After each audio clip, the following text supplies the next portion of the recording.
I glanced at my reflection in the elevator's mirrored panels, adjusting the $70.00 blazer I'd snagged during a Labor Day sale at Nordstrom Rack.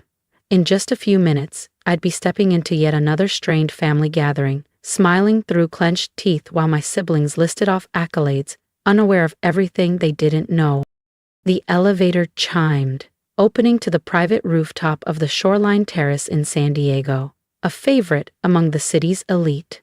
There they were, the Prestons, my family, known for their Pacific Coast property empire and their obsession with public image. "Well, she made it," my sister Bianca said, raising a sculpted brow. Her designer heels clicked against the tile as she walked over. "We thought maybe your startup couldn't spare you." I slid into the vacant seat beside my father, who eyed my thrifted heels like they personally offended him. "Busy day," I said calmly. "Meetings ran late." "You're still doing admin stuff?" my younger brother Dylan asked, barely glancing up from his phone. "Scheduling emails and whatnot?" "Something like that," I replied. "My real job? Founder and CEO of Calum Equity, but they didn't need to know. Not tonight." Dad gave his trademark sigh. "Nora, you're 35. When are you going to take life seriously? Bianca just secured 3 new luxury condos. Dylan landed a $12 million 0-cents investor. And I'm paying my bills," I said with a nod. Bianca grinned. "You'll appreciate tomorrow's surprise. Preston Group is finalizing a $80 million 0-cents partnership with Westbridge Holdings. Their CEO's flying in to close it." I took a slow sip of my club soda. "Westbridge Holdings, my firm." "We'd been preparing for weeks," Dylan chimed in. "They're sending someone named, Nora Whitaker? No clue who she is." "Probably some executive's niece." Bianca smirked. I met their eyes steadily. "You'll meet her tomorrow." They laughed, raised their glasses, and launched into a conversation about legacy and preserving the Preston name. Meanwhile, I mentally ran through the agenda for tomorrow's meeting, the one where they'd sit across from me, needing my signature to seal their biggest deal yet. They've always called me the black sheep, still do, but after tomorrow, they'll call me boss. I spotted a gap they were too privileged to recognize. Back when I was still just an assistant, the startup I worked for, Argon Matrix, had cutting-edge machine learning tools but a disastrous burn rate. When the founders were on the verge of bankruptcy, I used my modest savings and what I'd learned about their internal structure to quietly acquire controlling interest. They were visionaries, not operators. They didn't care about boardrooms or investor decks. I let them stay in their genius zone while I rebuilt the company's foundation. 2 years later, Argon became Westbridge Holdings, a discreet but powerful private equity firm now controlling stakes in more than 70 companies, including 3 that recently undercut Preston Group on luxury real estate bids. I kept a low profile, used LLCs, trusts, proxies. Board appearances were done virtually, always masked. While Bianca bragged about Cartier and Dylan posted photos from Mykonos, I built an empire no one saw coming. The waiter poured another round. My mother pounced on her usual topic, my single status. "Nora, if you'd put some effort in, fix your hair, wear something that fits, you might meet someone worthwhile." Bianca's fiancé owns a hedge fund. Bianca grinned. "We're hosting the Green Horizon Gala next week. $5,000 0-cents a seat. Don't worry, Nora. We won't make you feel out of place." Dylan laughed. I thought of the embossed invitation on my desk, addressed to Westbridge's CEO. "I'm content," I said, slicing into my steak. "Success just wears different clothes." Dad snorted. "That's what failures say to sleep at night." Then Bianca's eyes lit up. "Oh, remember that little AI company you worked for ages ago? Guess who acquired them?" "Westbridge Holdings." Dylan chuckled. "If only you'd stayed, Nora. You might have actually been part of something big, for once." I dabbed at the corner of my mouth with my napkin, fighting the urge to smile. "Yes, imagine that." "Nora," my mother said, her tone both pitying and sharp, "their CEO is supposed to be a genius, cold, strategic, the kind of power you'll never touch." I raised my glass. here's to surprises. The CEO is flying in tomorrow for the contract signing, Bianca added, nose in the air like she was announcing royalty. They only partner with high-level firms. Says a lot about Preston Group, doesn't it? Clearly, I said lightly, glancing at my phone under the table. A priority message from my CFO lit the screen. Confirmation of a major acquisition in the Bay Area, one that would upend the commercial property sector, the kind of move Bianca couldn't even pronounce. Put that thing away, my mother hissed. You don't have anything important going on. At least show some etiquette. If only she knew I was negotiating a $340 million 0-cents merger, but I slipped the phone back into my bag. Let them enjoy their delusion a little longer. The rest of the dinner played out like a rerun.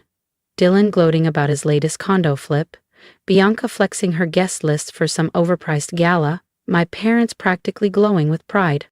And me, still the invisible one. That was fine. Tomorrow would rewrite the script. The signing was set for 10 a.m. sharp at Preston Group's headquarters downtown. Bianca had spent nearly a year chasing this partnership, never realizing the CEO she'd been emailing was the sister she'd always belittled. As we got up to leave, Bianca leaned close and smirked. Don't worry, Nora. Maybe someday you'll get to stay at one of my developments. I'll even knock 10% off. I smiled, thinking of my oceanside home in La Jolla. Purchased outright, never listed. That's sweet of you, Bianca. If you think dinner was awkward, wait until they see who walks into that boardroom tomorrow. Don't miss it. Hit subscribe so you're there when the truth hits the table. Dylan slapped his black Amex on the table. Next round's at my new high-rise in Mission Hills, he said, flashing a grin. Fair warning, it might make someone feel a bit out of place. I stood, slinging my worn canvas tote over one shoulder. Best of luck tomorrow, I said with a small smile. Hope everything unfolds exactly the way you expect. Bianca gave me her trademarked smirk. Some of us actually thrive under pressure, Nora. Just don't let your little desk job make you late. I walked past their flashy rides, Bianca's silver Porsche, Dylan's matte black Tesla, toward my familiar Civic parked under a flickering street lamp. Tomorrow, I'd be arriving in my Phantom. And tomorrow, the masks would come off. But tonight, I returned to my modest loft in Bankers Hill, powered up my encrypted workstation, and quietly closed a deal that would reshape the AI analytics space. Because true power doesn't need applause, it works in silence, until silence is no longer an option. What happens when the overlooked sibling walks into the boardroom as the one calling the shots? Stick around, the reveal is coming, and trust me, you won't want to miss it. Tap subscribe so you're here when the truth hits like a thunderclap.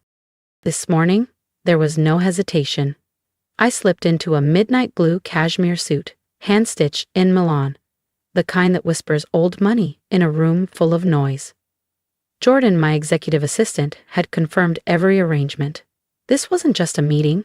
This was a reckoning.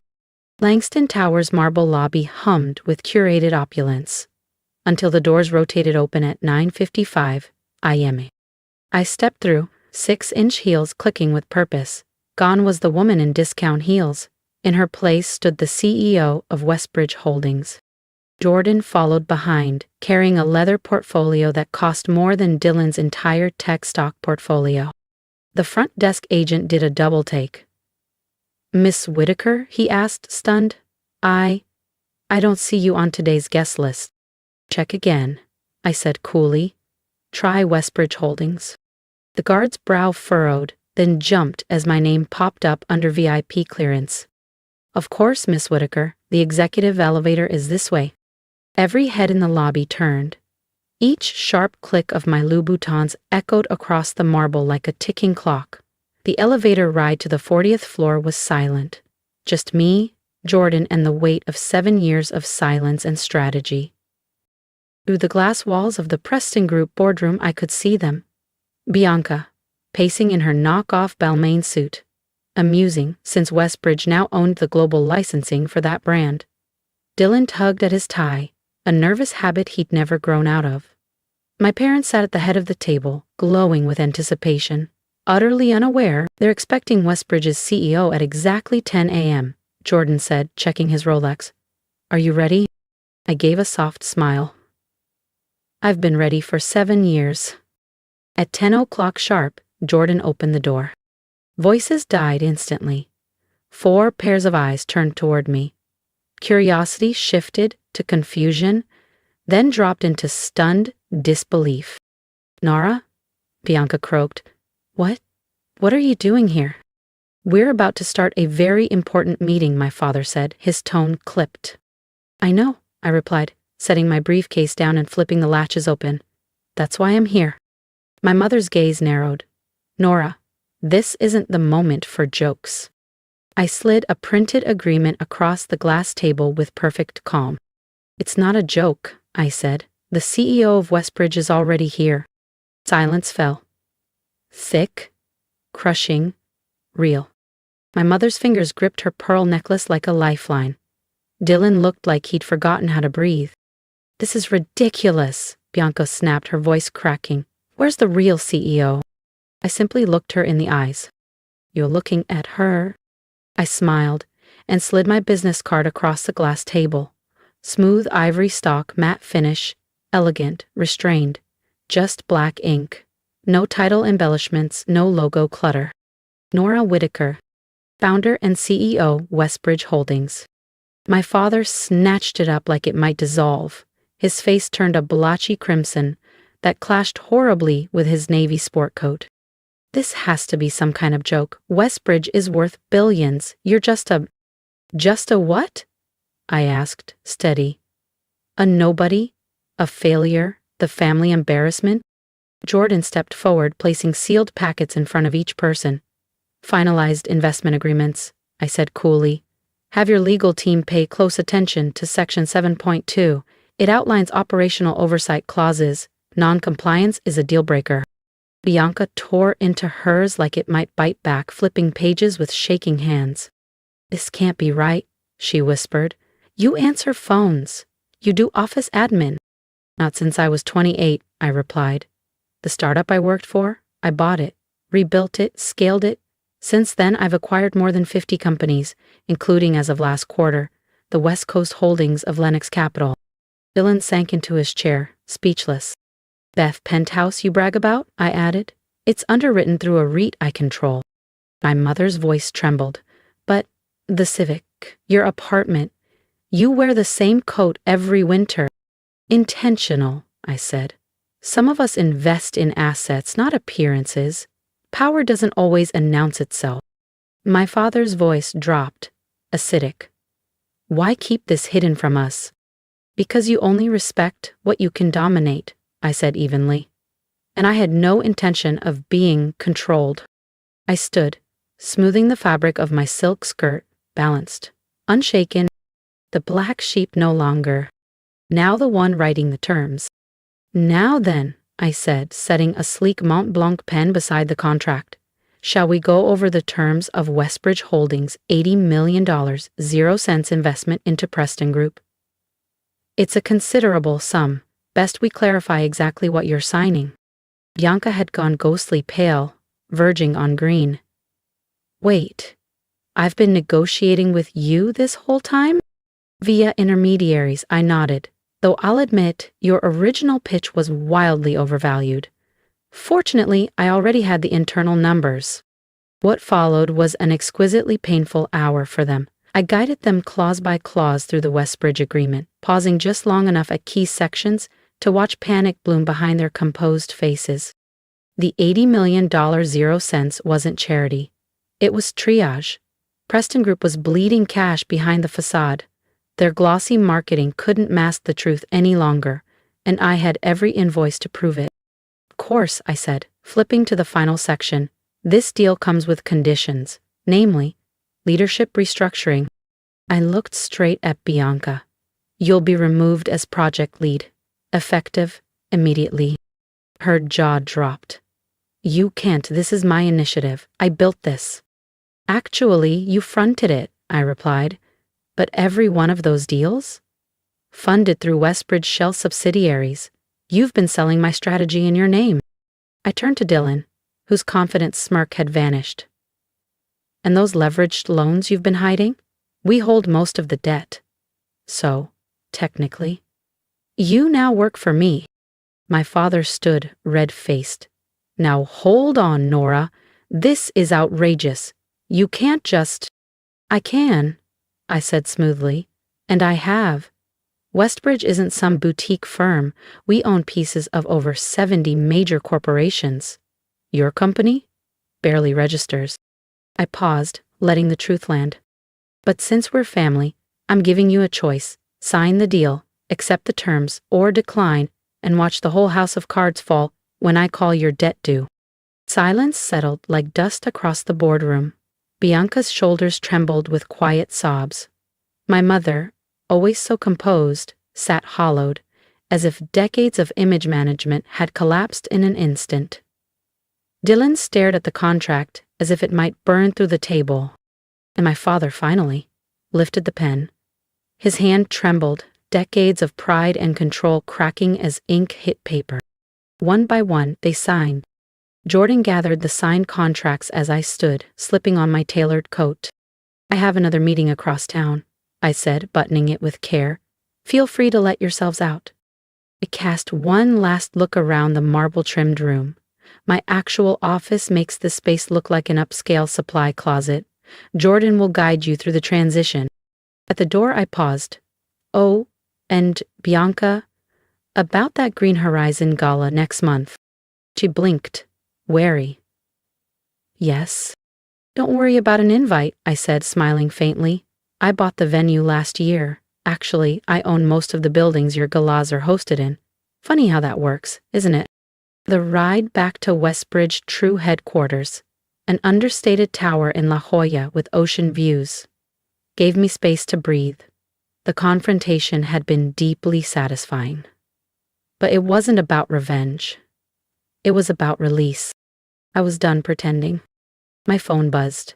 A text from my mother. Why didn't you tell us? I gazed out over the San Diego skyline, remembering every dinner where they mocked my clothes, my car, my silence. Because you never would have believed me. You only hear what roars. In the months that followed, the tides shifted. Bianca was moved to a strategic advisory post, graceful exile. The projects she claimed were properly credited to Westbridge's analysts. Dylan's portfolio was folded under our distressed assets division. His name remained, but the autonomy? Gone. As for my parents, they rewrote the past with remarkable ease. Suddenly, they'd always known I was exceptional. They bragged to their friends about their brilliant daughter, the elusive investor behind Westbridge Holdings, the visionary who just needed time. I let them talk. It cost me nothing. I kept my modest Bankers Hill apartment, for balance, and finally retired the Civic, donating it to a San Diego Women's Resource Center. My true residences, including the penthouse atop the Westbridge Tower, stayed private. My sanctuaries. The next family dinner, it was held in my executive suite, 60 floors above the city. They admired the panoramic ocean views, the curated art, the hushed, understated wealth. I lifted a glass of Brunello worth more than Bianca's wardrobe. Success, I said quietly, isn't about what you flaunt. It's about what you build when no one's paying attention. No one replied. For once, the black sheep had silenced the flock. But here's the twist. I still shop at Target. Because real power doesn't perform. It simply is. If you made it to the end of my story, thank you for seeing me. I was the one they dismissed, the quiet one, the underestimated. But I've learned you don't need applause to matter. If you've ever been counted out or belittled, drop a comment below. Tell your story. And if this resonated with you, hit subscribe. Not for the drama, but for the truth. The ones they mock the most often build the strongest empires. You don't owe anyone proof. You owe yourself the life you've imagined. Build it, quietly, relentlessly, and on your own terms.